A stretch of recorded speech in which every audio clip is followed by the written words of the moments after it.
नमस्कार साथियों, हम पढ़ रहे थे गुइल वंश के बारे में और गुइल वंश के 2 वीडियो अपने बना रखे हैं इससे पहले। आज गुइल वंश का भाग 3 है।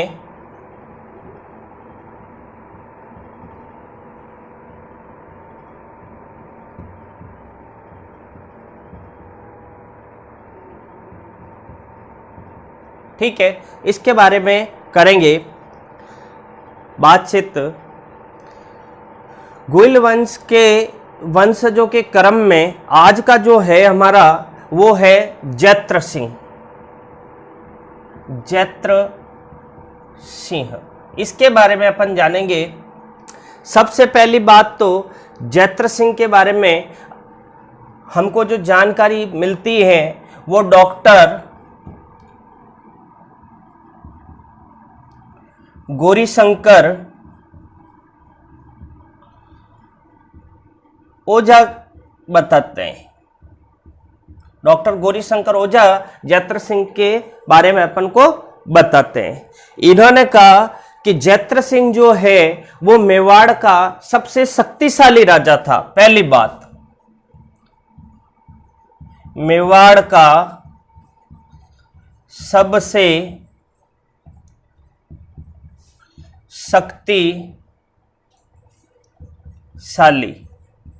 राजा, ये बात जो बताई है ये डॉक्टर गौरीशंकर ओझा ने बताई है। डॉक्टर गौरीशंकर ओझा ने एक बात जैत्र सिंह के बारे में और बताई, और वो बताई कि यह रसिक प्रिय था।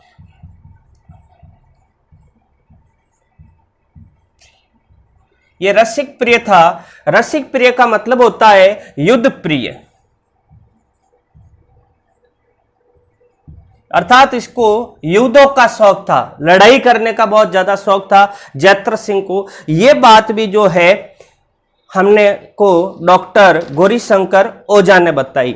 अगर मैं बात करूं तो समझने का प्रयास करना, जिस समय ये मेवाड़ का राजा था उस समय भारत में इल्तुतमिश का शासन था। ये गुलाम वंश का शासन था। जब अपन इंडियन हिस्ट्री के बारे में बातचीत करेंगे तब इल्तुतमिश का विस्तार से जानने का प्रयास करेंगे। फिलहाल अपन को इतना याद रखना है कि मेवाड़ में जिस समय जैत्र सिंह का शासक था उसका समकालीन भारत में दिल्ली में जिस शासन की स्थापना थी वो इल्तुतमिश की थी। और इल्तुतमिश जो है इसके बारे में जाने, ठीक है। इससे इसने कर वसूला था, अर्थात इससे कर वसूला था, यानी जैत्र सिंह ने इल्तुतमिश से कर वसूला। और इन दोनों के मध्य एक लड़ाई भी हुई थी और उस युद्ध का नाम था भूताला का युद्ध। आगे पढ़ते हैं अपन भूताला का युद्ध।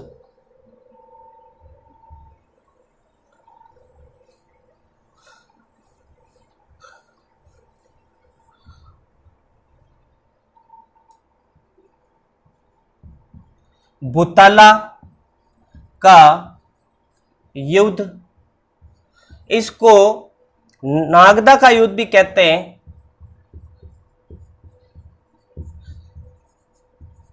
नागदा का युद्ध भी बोलते हैं, भूताला कह दो या नागदा का युद्ध कह दो। यह युद्ध 1227 ईस्वी में हुआ, याद रखना। यह जो युद्ध हुआ यह जैत्र सिंह वर्सेज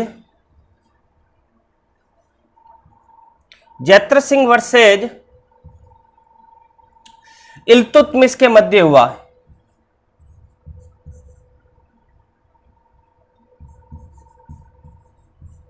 यह बात अपन को याद रखनी है। इस भूताला के युद्ध में जैत्र सिंह की जीत होती है, ठीक है। 1227 ईस्वी में भूताला का युद्ध हुआ। उस युद्ध का दूसरा नाम नागदा का युद्ध भी कहते हैं। और इस नागदा का जो युद्ध हुआ ये मेवाड़ के महाराणा जैत्र सिंह और इल्तुतमिश के मध्य हुआ। इस युद्ध में जीत जो है जैत्र सिंह की होती है। आगे अगर मैं इसकी बात करूं तो इसमें मदन और बालक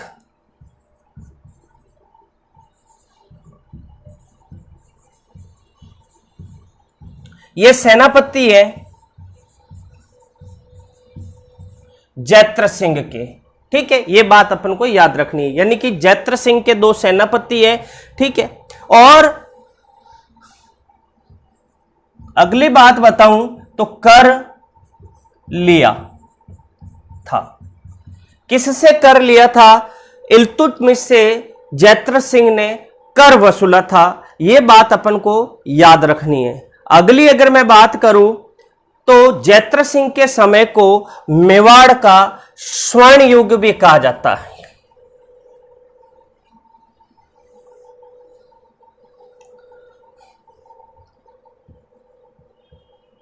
मेवाड़ का स्वर्ण काल, यानी कि जैत्र सिंह का जो समय था उस समय को अपन जो है मेवाड़ का स्वर्ण काल अपन बोलते हैं।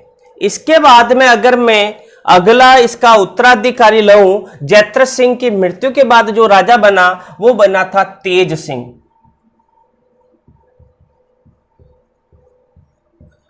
ठीक है, तेज सिंह की अगर मैं बात बताऊं तो इसके समय में मेवाड़ चित्रकला का विकास हुआ। मेवाड़ चित्रकला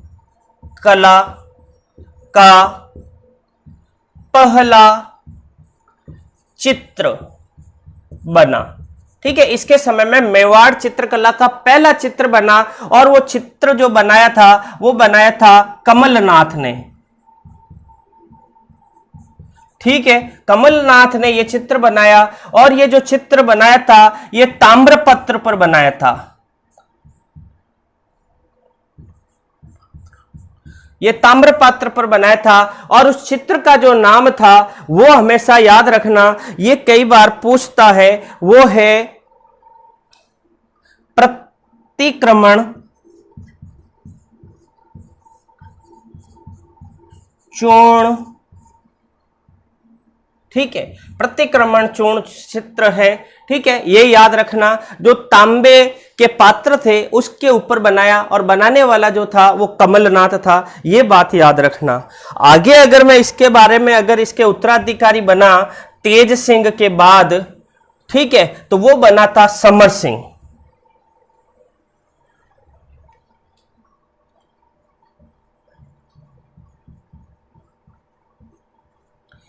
ठीक है, उत्तराधिकारी के मामले में अगला समर सिंह बना। समर सिंह की अगर मैं बात करूं, ठीक है, तो आप समझने का प्रयास करना, ये शक्तिशाली शासक था अपने समय का।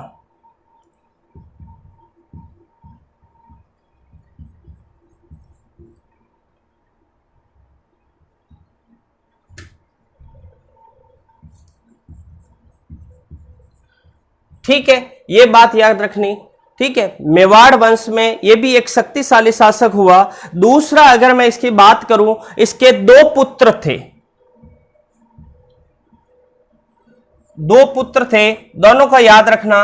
एक का नाम था कुंभकर्ण, ठीक है, और एक का नाम था रतन सिंह। यह बात याद रखना, एक का नाम था कुंभकर्ण और एक का नाम था रतन सिंह। कुंभकर्ण जो है वो नेपाल चला जाता है और नेपाल में जो है रावल,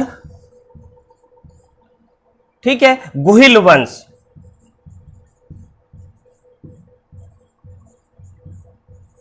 की स्थापना करता है। समझने का प्रयास करें, समर सिंह है, उसके दो पुत्र हुए, एक का नाम था कुंभकर्ण और एक का नाम था रतन सिंह। जो कुंभकर्ण हुआ वो नेपाल चला जाता है और नेपाल में गुहिल वंश की स्थापना करता है। प्रश्न पूछा गया है, याद रखना इस प्रश्न को। नेपाल में गुहिल वंश की स्थापना कौन करता है? तो कुंभकर्ण करता है। ठीक है, दूसरा जो है वो है रतन सिंह, जो मेवाड़ का शासक बनता है। ठीक है, इसी समय एक विदुरलता नाम की महिला थी।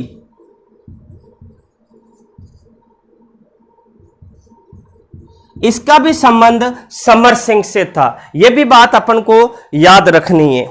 अगला मैं बात करता हूं रतन सिंह की। समर सिंह के बाद, समर सिंह की मृत्यु के बाद मेवाड़ की गद्दी पर बैठा वो था अपना रतन सिंह।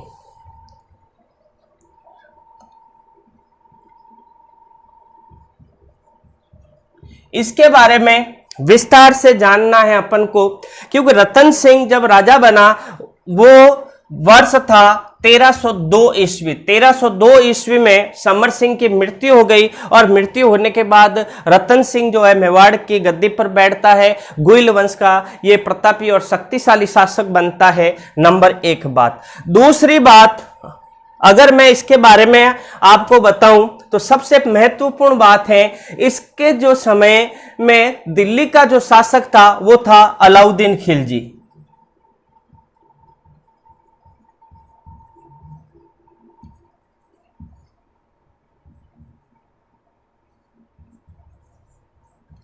ये याद रखना। रतन सिंह के बारे में अगर अपन को जानकारी मिलती है तो इसके लिए सबसे पहला जो ग्रंथ आता है वो आता है मलिक मोहम्मद जायसी का।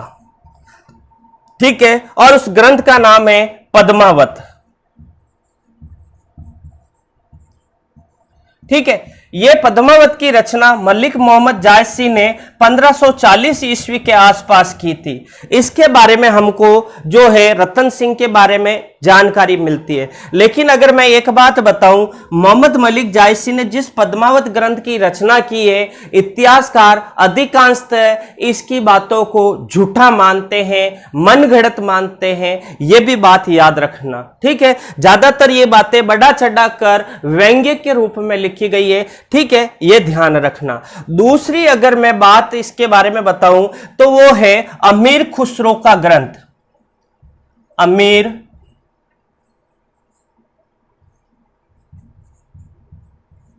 खुसरो का एक ग्रंथ है ख्वाजाइन उल फतह। ये अमीर खुसरो का ग्रंथ है ख्वाजाइन उल फतह। इससे भी अपन को इसके बारे में जानकारी मिलती है। ठीक है, अब मैं इसके बारे में कुछ चीजें बता रहा हूं, वो समझने का प्रयास करें। सबसे पहले रतन सिंह ने सिंहल द्वीप के राजा थे गंधर्व सेन, उसकी पुत्री थी पद्मावती, उससे इसका विवाह होता है। सबसे पहले सोचना। ठीक है, सिंहल द्वीप,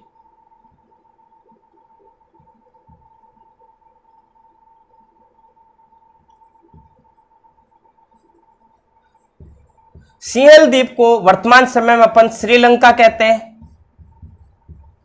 याद रखना, यहां के राजा थे गंधर्व सेन।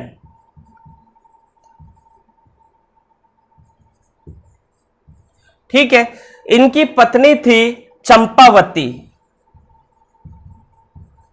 ठीक है, और इसके कोख से जो जिस कन्या का जन्म हुआ उसका नाम था पद्मिनी।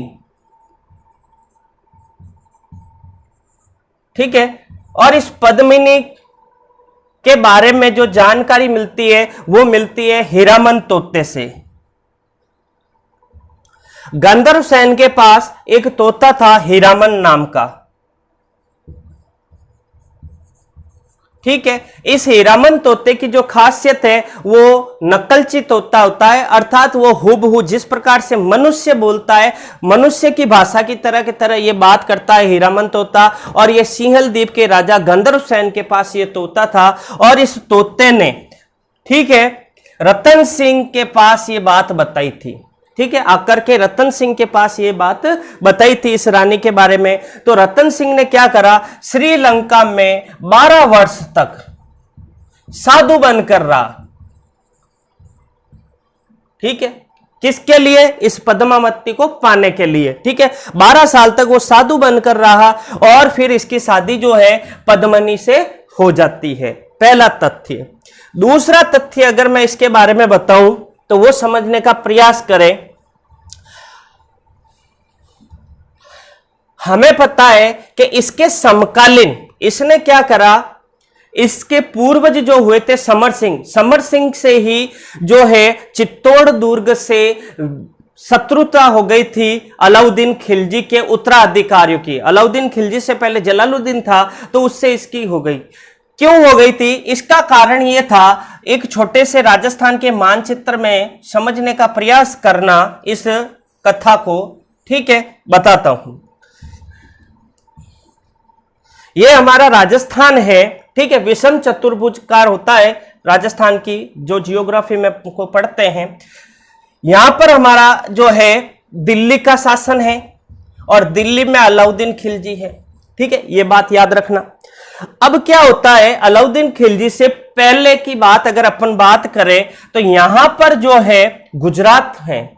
अलाउद्दीन के सेनापति जो है उगलू खां के नेतृत्व में गुजरात अभियान के लिए दल भेजते हैं। जब गुजरात जाती हुई सेना का चित्तौड़ का किला यहां आ जाता है, चित्तौड़ दुर्ग आ जाता है, तो इस सेना को रोक लेते हैं। कौन रोक लेते हैं? समर सिंह रोक लेता है। यहीं से इसकी कटुता चालू हो जाती है और ये पैसे लेकर के, धन लेकर के आगे जाने देते हैं। वापिस आते हैं गुजरात अभियान करके, तो जो धन दौलत लूट कर आए उसमें से भी ये हिस्सा ले लेते हैं। इसलिए यहां पर क्या हुआ कि ये जो है दिल्ली के शासकों से चित्तौड़ की शत्रुता हो गई। इसी कारण जो है 1303 ईस्वी में अलाउद्दीन खिलजी ने चित्तौड़ के ऊपर आक्रमण किया था। ये बात याद रखना, ठीक है। आगे अगर मैं बात बताता हूं, अलाउद्दीन खिलजी ने चित्तौड़ पर आक्रमण किया, उसके क्या कारण थे? अगर कारणों की बात के लेकर करें तो पहला कारण मैं बता देता हूं, वो था साम्राज्य विस्तार।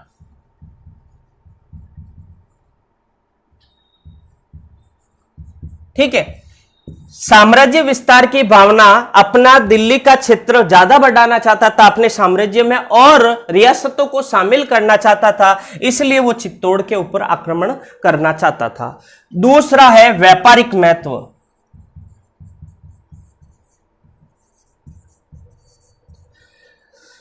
चित्तौड़ का व्यापारिक महत्व था, ये बड़े बेड़च नदी के आसपास बसा हुआ था। दूसरी बात, गुजरात जाने के लिए भी इधर से रास्ता था, इसलिए व्यापार करना था दिल्ली से गुजरात के लिए, अगर क्योंकि गुजरात उस समय एक महत्वपूर्ण बंदरगाह का क्षेत्र था, इसलिए भी जो है ये व्यापारिक दृष्टि से गुजरात महत्वपूर्ण था।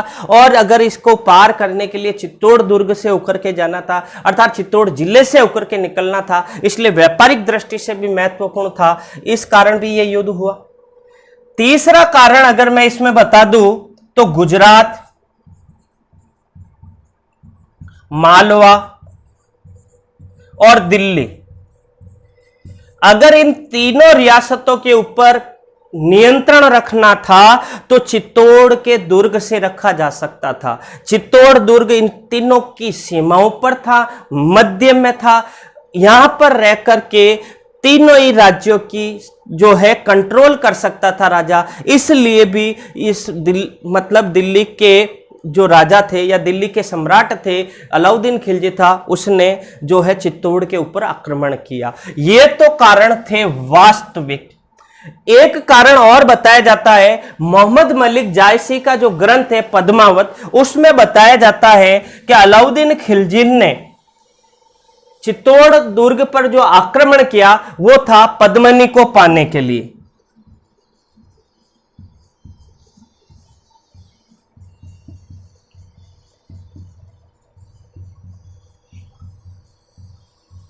ठीक है, ये बात बताई जाती है सिर्फ एक ही ग्रंथ में, और वो बताई जाती है मोहम्मद मलिक जायसी का जो ग्रंथ है पद्मावत, उसके बारे में ये बताई जाती है।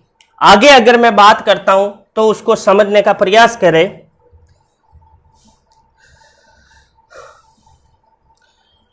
28 जनवरी के दिन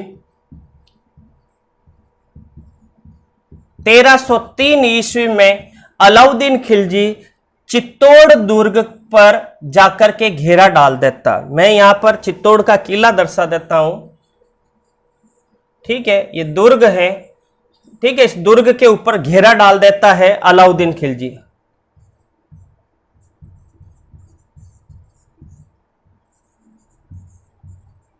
ठीक है, अब क्या होता है, एक किवंदी है, राई के भाव राते गए। मारवाड़ी में अपन पढ़ते हैं किवंदी, लोकोक्ति भी कहते हैं राई के भाव राते गए। यह भी संबंध इस चित्तौड़ दुर्ग से था। क्यों था, यह समझने का प्रयास करते हैं। 8 महीने तक अलाउद्दीन खिलजी चित्तौड़ दुर्ग का घेरा डालकर बैठता है, लेकिन उसको जीत नहीं मिलती है। ठीक है ना, जीत नहीं मिलने के कारण इसके कुछ अंदर के ही लोग इसको कहते हैं कि अगर इस दुर्ग की जहां पर कमजोर दीवारें हैं वहां पर अगर सेना प्रयास करेगी, प्रहार करेगी, तो वो दीवारें टूट जाएगी और किले के अंदर प्रवेश कर पाएगी। इसको पता लगाने के लिए क्या करा कि किसी ने कहा कि जो राई के दाने हैं अगर उस दीवारों के चारों तरफ डाल दिए जाएं, तो जहां पर यह दीवार कच्ची होगी वहां तुरंत वो राई जो है अंकुरित हो जाएगी और पौधा बनने लगेगी। ठीक है, तो अलाउद्दीन खिलजी ने सोचा कि राई कोई बड़ा औजार होगा या शस्त्र होगा या अस्त्र होगा, इसलिए चित्तौड़ दुर्ग के रातों रात वहां लोग गए और जो चीज तुच्छ बहुत कम मूल्य की थी उसका डबल तिबल रुपया दे करके वो राई खरीद करके लेके आ गए। कुछ लोगों को क्या हुआ, सुबह पता चला कि बादशाह जो है राई के 3 गुना 4 गुना ज्यादा दाम दे रहा है, तो लोग बोरी भर भर करके लेके आए। लेकिन सुबह उन अलाउद्दीन के लोगों ने क्या करा, वो राई लेने से मना कर दिया और कहा कि राई के भाव जो थे वो रात में ही थे, अब नहीं थे। ये बात जो बताई जाती है ये भी इससे संबंधित थी। अब होता क्या है, कुछ इतिहासकार ये बताते हैं एक बार अलाउद्दीन खिलजी जो है यहां के राजा रतन सिंह है उसको बंदी बना लेते हैं, बंदी बना करके दिल्ली लेकर के चले जाते हैं। ये बात याद रखना, ठीक है। और दिल्ली ले जा करके फिर क्या है, अलाउद्दीन खिलजी रतन सिंह के जो पीछे बचे हुए सैनिक और वहां की जो कमान संभाल रहे थे पद्मनी और गोरा और बादल, ठीक है, उनसे ये बात करता है कि भाई अगर मुझे चित्तौड़ का किला अगर आपको वापस चाहिए और रतन सिंह आपको वापस चाहिए तो एक ही बात है, रानी पद्मनी को मुझे देना पड़ेगा। यह बात कौन कहता है, अलाउद्दीन खिलजी कहता है। गोरा बादल और साथ में पद्मनी मिलकर के एक योजना बनाती है और उस योजना में क्या कहते हैं वो समझने का प्रयास करें। इसमें क्या होता है कि इन्होंने कहा कि हम अगर पद्मनी को देंगे तो पद्मनी के साथ 1600 दासियां भी आएगी, ठीक है, ये बात करती हैं। तो अब उसने क्या करा कि 1600 दासियां, तब दिल्ली के सुल्तान ने सोचा कि 1600 दासियां आती है तो हमारा तो भंडार बहुत बड़ा, आने दो। तो उस 1600 दासियों 1600 पालकियां में सैनिक बैठ के चले जाते हैं, उसमें गोरा बादल पद्मनी भी चली जाती है और 1600 पालकियों को उठाने के लिए एक पालकी को 4-4 लोग उठाते हैं, तो प्रत्येक पालकी में 4-4 जो है सैनिक उठा करके ले गए। तो वहां दासियां तो थी नहीं, बल्कि वे जो है सेना ही पूरी उस 1600 पालकियों को लेकर के चली जाती है और इस अलाउद्दीन खिलजी के ऊपर अटैक कर करके जो रतन सिंह को छुड़ा करके ये वापस लेकर के आ जाती है। कुछ साहित्य में ये भी बात बताई जाती है। अगर अपन बात करें आगे की तो अपन को पता होना चाहिए 27 अगस्त को 27 अगस्त 1303 में चित्तौड़ के किले के ऊपर अलाउद्दीन खिलजी का शासन हो जाता है, ठीक है। यहां पर क्या होता है, 2-3 बातें प्रश्न बनते हैं, उन प्रश्नों को समझने का प्रयास करना। वो क्या क्या बनते हैं वे समझे, जो कई बार परीक्षाओं में पूछे भी गए हैं और आए हुए भी हैं। सबसे पहला प्रश्न गोरा और बादल को लेकर, गोरा बादल, ठीक है। ये गोरा और बादल रतन सिंह के सेनापति होते हैं और वास्तविक रूप से देखें तो ये चाचा और भतीजे का रिश्ता होता है इनका,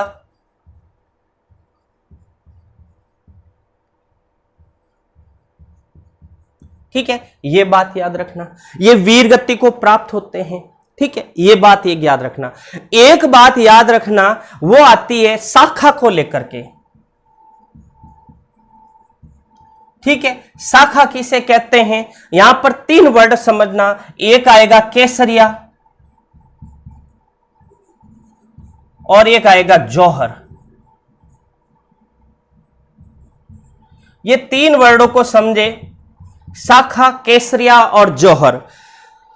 सबसे पहले जब अलाउद्दीन खिलजी ने चित्तौड़ दुर्ग के ऊपर आक्रमण किया, तब अंतिम रूप से वहां के जो राजपूत सरदार थे, उन सरदारों को पता चल गया कि अब हम नहीं बच सकते हैं, इससे अच्छा तो यह है हम शत्रुओं का मुकाबला करें।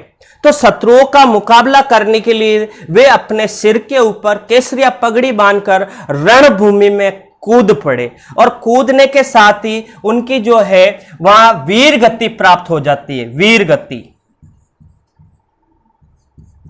इसको कहते हैं केसरिया करना। नंबर 1 बात। अब वहां की जो महिलाएं हैं, ठीक है, वहां की जो महिलाएं हैं, एक शब्द में कह सकता हूं रानी पद्मिनी, और उसके साथ उसकी जो अन्य दासियां और रानियां थी चित्तौड़ दुर्ग की, उन सब ने क्या करा, वहां पर चलती हुई जो चिता थी या अग्निकुंड बना करके उन सारी ने जौहर कर दिया। तो इसी को कहते हैं जौहर, अर्थात अपने सतीत्व की रक्षा के लिए, अपने चरित्र की रक्षा के लिए, अपने बचाव के लिए, दुश्मनों के हाथ नहीं लगने, इसके कारण वो क्या है, अपने जो है सती हो गई, ठीक है, अग्नि में जलकर भस्म हो गई, स्वाहा हो गई। इस घट को कहते हैं जौहर, ठीक है। अब ये जहां पर ये दोनों घटनाएं घटती है, यानी जहां पर केसरिया भी होता है और जहां पर जौहर भी होता है, वो सम्मिलित रूप से कहलाता है शाखा। ये याद रखना, जौहर और केसरिया दोनों सम्मिलित रूप से क्या कहलाएगा, शाखा कहलाएगा। हाँ, तो अपन जो बात कर रहे थे वो कर रहे थे जौहर को लेकर के, ठीक है। जौहर किसे कहते हैं, उसके बाद में शाखा किसे कहते हैं, केसरिया किसे कहते हैं, ये तीनों का प्रयास किया। आगे अगर मैं बात बताऊं तो वो बात समझने का प्रयास करना। ये सारी घटना जो चित्तौड़ दुर्ग पर घटी, उसका क्या कारण था, ठीक है। एक राघव चेतन नाम का व्यक्ति था,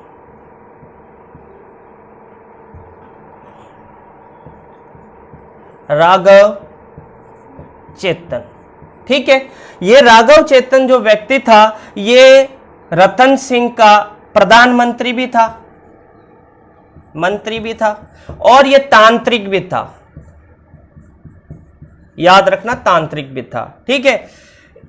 इसने विश्वासघात किया, इसलिए इसको जो है रतन सिंह अपने साम्राज्य से बाहर निकाल देता है, और ये चला जाता है आगे अलाउद्दीन खिलजी के पास, और वहीं से ये कहानी घड़त होती है चित्तौड़ दुर्ग विजय की। एक बात ये भी है, ठीक है। अगर एक बात और बताऊं तो वो थी कर्नल जेम्स टॉड की, ठीक है। इसने राजस्थान को या चित्तौड़ को जौहर नगरी कहा,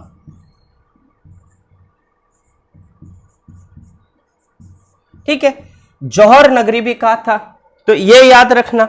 आगे अगर मैं इसकी और बात बताऊं तो इसके बाद क्या है, चित्तौड़ दुर्ग के ऊपर अलाउद्दीन खिलजी का अधिकार हो जाता है, और अलाउद्दीन खिलजी क्या करता है, अपने पुत्र खिज्र खां,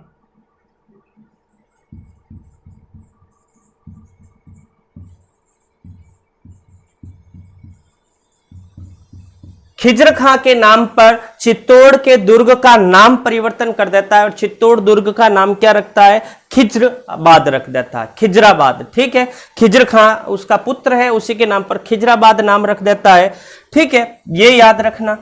आगे क्या होता है, खिज्र खां क्या करता है, यहां पर शासन करने के बाद 1326 ईस्वी के आसपास,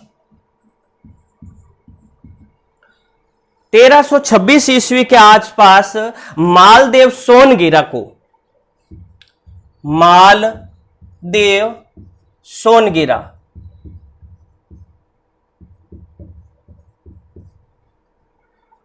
शासन सौंप लेता है चित्तौड़ का और स्वयं दिल्ली चला जाता है, ये याद रखना। ठीक है, आगे की अगर मैं बात बताऊं तो ये समझने का प्रयास करना, जो अलाउद्दीन का पुत्र खिजर खां होता है वो अब किले के कमान और वहां का शासन मालदेव सोनगिरा को सौंप देता है। ठीक है, मालदेव सोनगिरा की मृत्यु के बाद वहां पर उसके पुत्र का शासन हो जाता है और उस पुत्र का नाम होता है जय सिंह।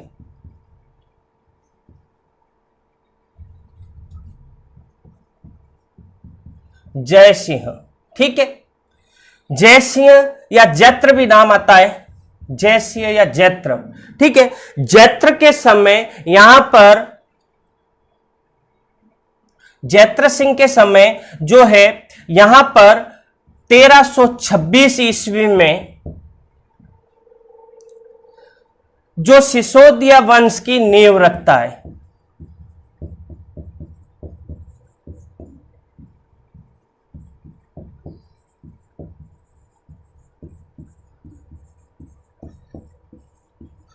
ठीक है, याद रखना। तो जय सिंह या जैत्र सिंह से युद्ध होता है और ये युद्ध जो करने वाला होता है उसका बाद में 26 में मेवाड़ के जो रावल शाखा थी उसका समापन हो जाता है। ठीक है, रावल शाखा का समाप्त हो जाता है। रावल शाखा का जो अंतिम शासक होता है वो रतन सिंह होता है और रतन सिंह के बाद रावल शाखा यही समाप्त हो जाती है। कुछ समय के लिए अलाउद्दीन का शासन होता है और अलाउद्दीन के शासन के बाद पुनः, ठीक है, सिसोदिया वंश की नींव 1326 ईस्वी में जो है मेवाड़ में या चित्तौड़ में